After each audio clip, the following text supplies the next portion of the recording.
Spin that back. This is Rick. I'm Eric, and this is our spoiler talk for The Hateful Eight. If you guys haven't seen the movie, click on the link down below. It's our review, and then come back here. Or if you have seen the movie, just stick around because there's a lot to talk about. So what we wanted to talk about was that we'd seen like a couple other people mention that the flashback kind of seemed unnecessary, or that it wasn't done as slick as Quentin Tarantino has done in the past.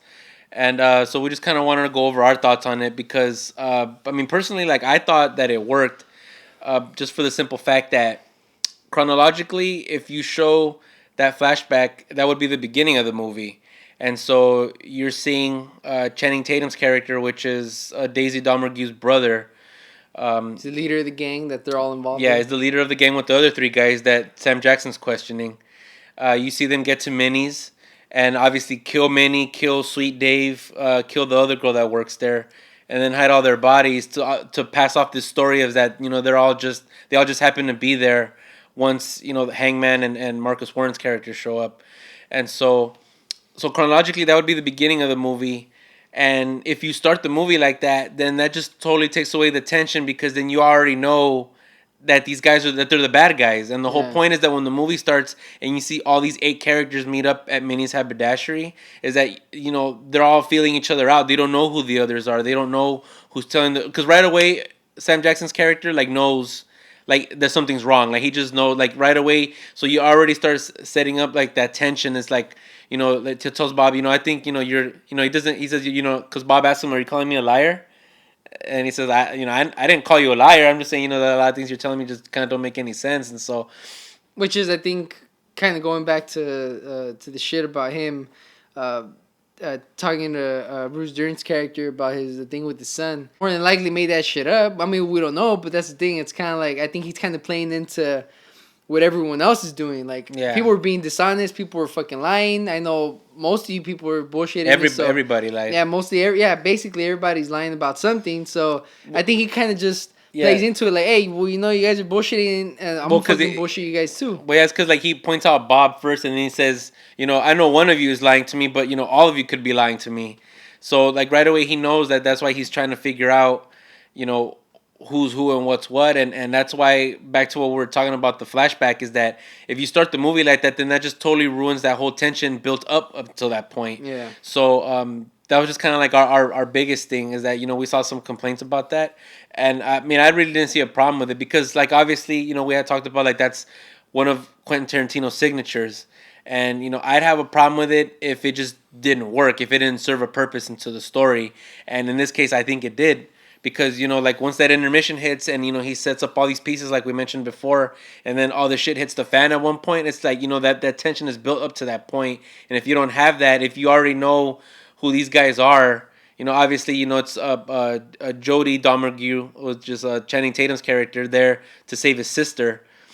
And, because the whole time, also, we couldn't really mention in our review, is, the whole time you're thinking about Daisy's character, that you're like, oh shit, if Kurt Russell is out to get her, if he's supposedly one of the best bounty hunters, if he's out to get this one woman, it's well, what the hell did she do? And she's the only woman, well, she's not the only woman in the movie, but among the 8, she's the only woman. So it's just oh shit, what did this chick do? So the whole time, you don't know what her backstory is.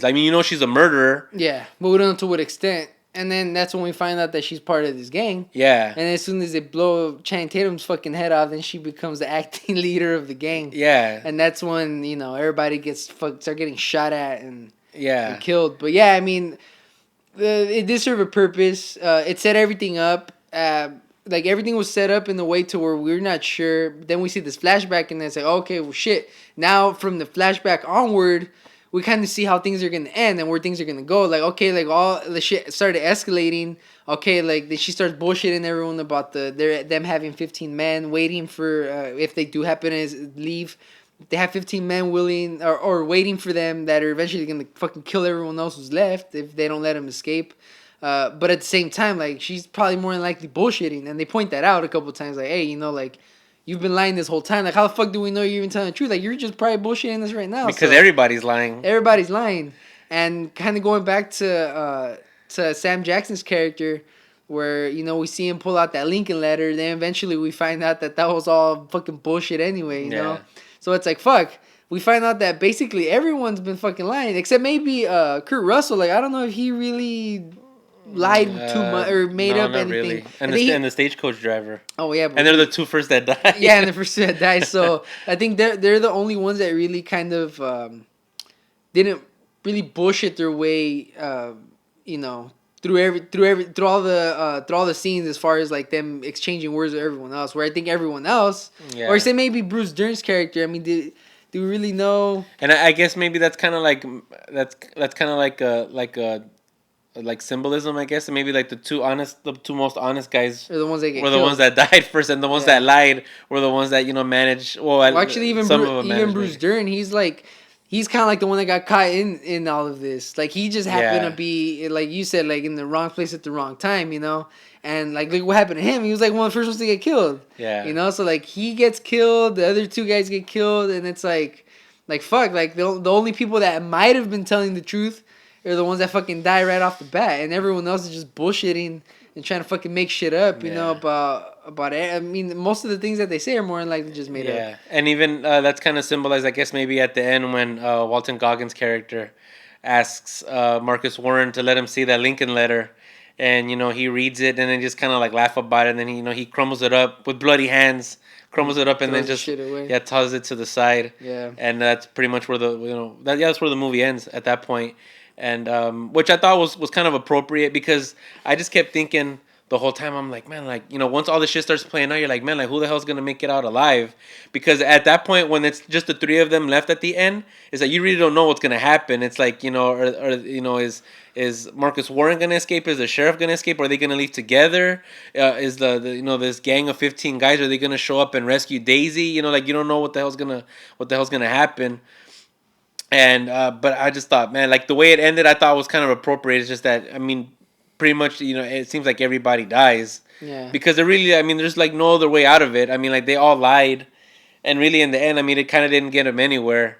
Yeah, they all ended up fucking killing each other. Yeah. So everyone gets to fucking, I mean, even though I think the sheriff and which was Goggins' character and Jackson, they kind of get the last laugh. Yeah. Because they kind of, I mean, everyone ends up dying, but it's like they kind of like found out like, hey man, like you motherfuckers are trying to play us. Like, well, guess what? We're gonna enjoy fucking killing you. And that's basically what happens at the end. They end up. And there's even kind of like some like honor among thieves, because he tells them, Marcus Warren tells the sheriff, he says, by you letting Daisy live, it's like in essence you're betraying the hangman, which he saved your life earlier in the movie, because he told you don't drink the coffee. The coffee's poison. Yeah. So he saved your life. So by you're pretty much betraying his trust and his honor. He kept you alive, and by like letting her live or turning her back in or whatever, because Daisy kept telling him like, you really haven't done anything to us, so we can let you slide if you just let me go. And I just thought that was like it was kind of like, it was weird, like how like they kind of found like that trust with one another, with really like once they met, you kind of tell that they didn't hate each other, but there was kind of like that playfulness kind of like between them, where they would kind of tease one another. Yeah. And that's why I thought I think beside the hangman's character, I think the sheriff and Marcus Warren's character were probably like the two strongest in the, well, Jennifer Jason Leigh too, but I just really thought that their relationship worked really well. And I mean, I wouldn't be surprised if they both get nominated for something at some point. Yeah. Oh, and then also you want to talk about the violence in the movie too. I know there's like some people had like an issue with the violence. Yeah, I mean the violence, the way that he portrays his violence, it's like he does it in a way to where he makes it his own, and that's just one of his signatures. Kind of like the same thing with the nonlinear storytelling. Like these are just things that he does, that he puts in his movies that stand out and be like, okay, well, other people have tried to do it in the past, but hey, look, like the way that he does it